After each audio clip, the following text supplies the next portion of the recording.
नमस्कार। आज के इस गहरी चर्चा में हम बात करने वाले हैं एक ऐसी लिटरेरी मास्टरपीस की जिसने 1997 में साहित्य की दुनिया में सच में भूचाल ला दिया था।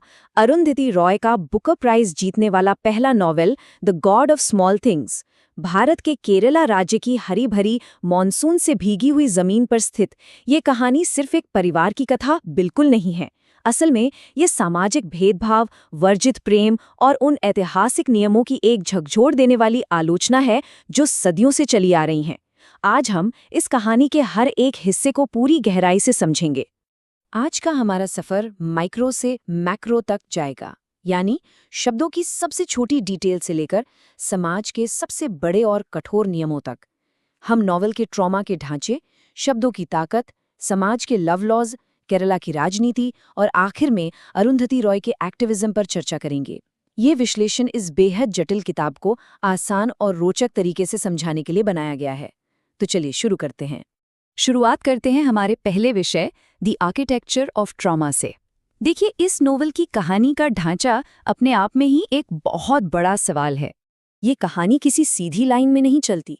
ये लगातार 1969 जब जुड़वा भाई बहन एस्था और राहिल सिर्फ 7 साल के थे और उनकी कज़न सोफी मॉल आती है, और 1993 के बीच झूलती रहती है जब 31 साल के जुड़वा वापस IMNM में मिलते हैं।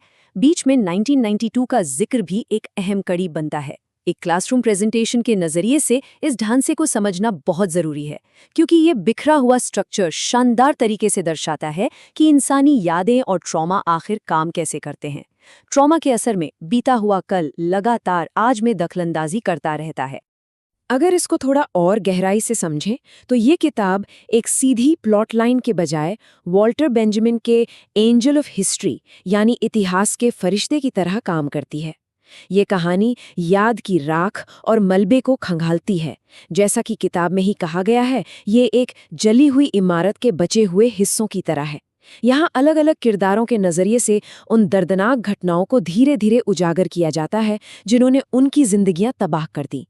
रहेल और एस्था का बिखरा हुआ बचपन इस बात का एक जीता जागता उदाहरण है। अब आते हैं अपने दूसरे विषय पर, the power of small words. इस विशाल ऐतिहासिक मलबे से निकलकर चलिए नॉवेल के एकदम माइक्रो लेवल यानी शब्दों की दुनिया में चलते हैं। Viable, dyeable. अरुंधति रॉय ने लगातार शब्दों के ऐसे रिदमिक और रेपिटेटिव खेल का इस्तेमाल किया है। जैसे ये शब्द जुड़वां बच्चों की माँ अम्मू की आयु को दर्शाते हैं। ये छोटे बच्चों के नज़रिए से निकली एक मासूम लेकिन चुभने वाली आवाज़ है। ये सीधे तौर पर दिखाता है कि कैसे बच्चों का दिमाग एक कठोर माहौल और सामाजिक भेदभाव को समझने की कोशिश कर रहा है, जो कहानी के इमोशनल टोन को सच में बहुत गहरा बना देता है। लेकिन बात सिर्फ वर्ड प्ले तक सीमित नहीं है। रॉय लगातार परंपरागत अंग्रेजी ग्रामर के नियमों को तोड़ती हैं। वो orange drink, lemon drink, man जैसे बिल्कुल नए शब्द घड़ती हैं। ये भाषाई विद्रोह कदम अंग्रेजी भाषा की सीमाओं और पुरुष प्रधान विरासत को सीधी चुनौती देते हैं। ये भाषाई हेरफेर आखिर है क्या? ये सिर्फ एक खेल नहीं है, बल्कि जटिल पारिवारिक और सामाजिक सदमों से गुजरने वाले बच्चों के दिमाग का आईना है। अपने इन्हीं पोस्ट कॉलोनियल भाषाई चुनावों के जरिए उन्होंने एक पूरे सिस्टम पर वार किया है। एक और बहुत ही दिलचस्प डिटेल ध्यान देने वाली है, जैसे हिस्ट्री हाउस को कैपिटल लेटर्स में लिखना। सिर्फ कैपिटल लेटर्स का इस्तेमाल करके रॉय एक आम सी इमारत को एक विशाल दमनकारी ऐतिहासिक ताकत का प्रतीक बना देती है। ये छोटी सी डिटेल चीख चीख कर बताती है कि कैसे इतिहास उनके किरदारों की जिंदगियों पर एक बोझ की तरह हावी है और उन्हें आगे बढ़ने से पूरी तरह रोकता है। शब्दों की इस दुनिया से थोड़ा बाहर निकलते हैं और आते हैं तीसरे विषय पर, द रिजिड लव लॉज। देखते हैं कि कहानी विशाल सामाजिक ताकतों से कैसे जुड़ती है। ये लव लॉज आखिर हैं क्या? ये वो अलिखित अनरिटन सांस्कृतिक नियम हैं जो ये तय करते हैं कि किसे प्यार किया जाना चाहिए, कैसे और कितना। ये नियम भले ही कानून की किताबों में ना लिखे हों, पर ये एकदम अदृश्य और अटूट सामाजिक जंजीरों की तरह काम करते हैं, जो जाति और वर्ग की सीमाओं को बनाए रखते हैं। और दोस्तों, इन्हीं नियमों के कारण अम्मू और एक अछूत परवन जाति के बढ़ाई विलुथा का प्रेम प्रसंग एक भयानक ट्रेजेडी में बदल जाता है। काफी सारी एकेडमिक रिसर्च भी यही बताती है कि इन नियमों को तोड़ना सिर्फ कोई आम रोमांटिक भूल नहीं है। असल में ये एक हिंसक स्टेटस को उखाड़ फेंकने वाला एक गहरा राजनीतिक विद्रोह है। अम्मू और वेलुथा का प्यार जाति, वर्ग और सामाजिक नियमों का पूरी तरह उल्लंघन करता है और इसकी कीमत उन्हें अपनी जिंदगियों से चुकानी पड़ती है। ये कहानी साफ दर्शाती है कि इस समाज में प्यार करना एक बेहद खतरनाक राजनीतिक कदम हो सकता है। इस कहानी के मूल तत्व को अगर हम देखें तो एक तरफ है स्मॉल थिंग्स, यानी छोटी चीजें जैसे बच्चों की मासूमियत, व्यक्तिगत स्नेह और छोटे छोटे एहसास, और दूसरी तरफ एकदम पहाड़ बनकर खड़े हैं बिग थिंग्स जैसे इतिहास, राज्य, जाति प्रथा, पेट्रियार्की और पूंजीवाद।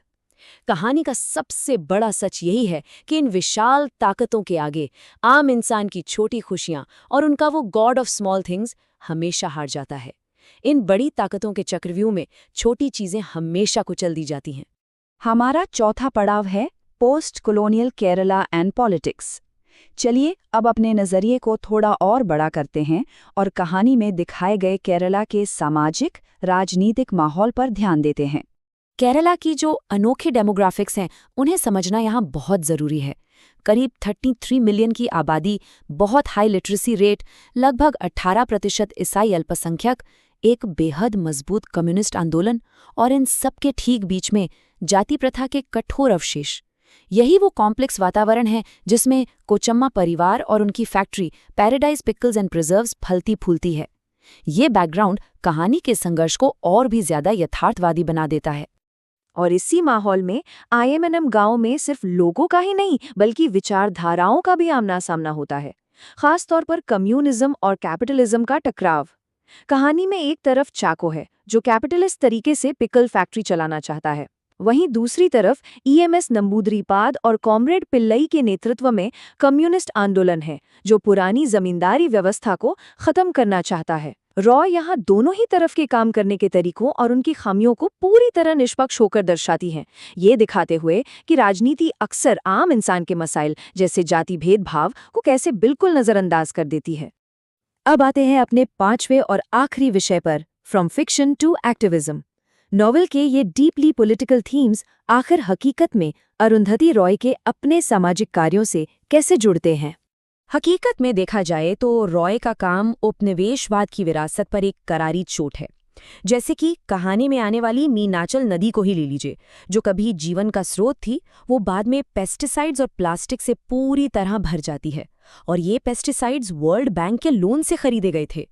ये फिक्शनल नदी आगे चलकर असली दुनिया में रॉय के न्यू इंपीरियलिज्म और ग्लोबलाइजेशन के विरोध का एक सीधा और बड़ा प्रतीक बन जाती है। The God of small things की इस असाधारण सफलता के बाद अरुंधति रॉय ने अपना एक लंबा वक्त राजनीतिक एक्टिविज्म को दिया है। वो पर्यावरण संरक्षण, ह्यूमन राइट्स और एंटी ग्लोबलाइजेशन मूवमेंट की एक मुखर आवाज बन चुकी हैं। पुस्तक में छोटे लोगों की आवाज और हकीकत में एक पब्लिक इंटेलेक्चुअल के रूप में किए गए उनके कार्यों के बीच एक बिल्कुल डायरेक्ट कनेक्शन है। उनका साहित्य और उनका विरोध एक दूसरे के आईने हैं। उनकी यही बेबाक आवाज अक्सर उन्हें खबरों में रखती है, बिना किसी पक्ष के। ये उनके प्रभाव को दर्शाता है। हाल ही में 2025 में सुप्रीम कोर्ट ने एक याचिका को खारिज किया जिसमें रॉय की नई किताब Mother Mary comes to me की बिक्री और प्रदर्शन पर रोक लगाने की मांग की गई थी। मुद्दा ये था कि कवर पर उन्हें बीड़ी पीते हुए दिखाया गया था। कोर्ट ने माना कि एक प्रसिद्ध लेखिका होने के नाते उन्होंने किसी तंबाकू उत्पाद का डायरेक्ट प्रचार नहीं किया है। ये ताज़ा घटना बताती है कि आज भी अरुंधति रॉय का नाम पब्लिक डिस्कोर्स में कितना महत्वपूर्ण और चर्चित मुद्दा बना हुआ है। और इसी के साथ हम इस चर्चा के आखिरी में पहुंच गए हैं। पुस्तक के दिल दहला देने वाले क्लाइमैक्स से प्रेरित हम एक बहुत ही गहरा सवाल छोड़ के जा रहे हैं। क्या मौत की याद उस जिंदगी की याद से ज्यादा लंबी रहती है जिसे उसने छीन लिया? इस कहानी में समाज और इतिहास के उन कठोर नियमों के खिलाफ जाकर प्यार करने की जो भारी कीमत चुकानी पड़ी, उस पर जरूर विचार कीजिए। आज की इस चर्चा में हमारे साथ जुड़े रहने के लिए बहुत बहुत धन्यवाद। अगली बार एक नए विषय के साथ फिर मिलेंगे।